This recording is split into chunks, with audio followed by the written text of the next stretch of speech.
Hi friends, today we'll talk about how to fix or how to solve Spotify lag. To know how to fix or to solve Spotify lag, you should just go to settings. Here in this page we click apps, default apps, app settings. When you'll find this page, you'll enter to the window of Spotify. Then in this page of app info, you will click on first stop and you will click OK. Here we'll enter to the window of storage. Then we click clear cache. Don't click clear data because that can make errors or problems on your app.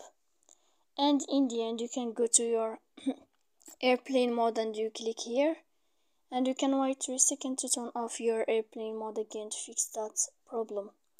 So please don't forget to support us by like and subscribe. See you next time in another video, and thank you for your attention and your watching.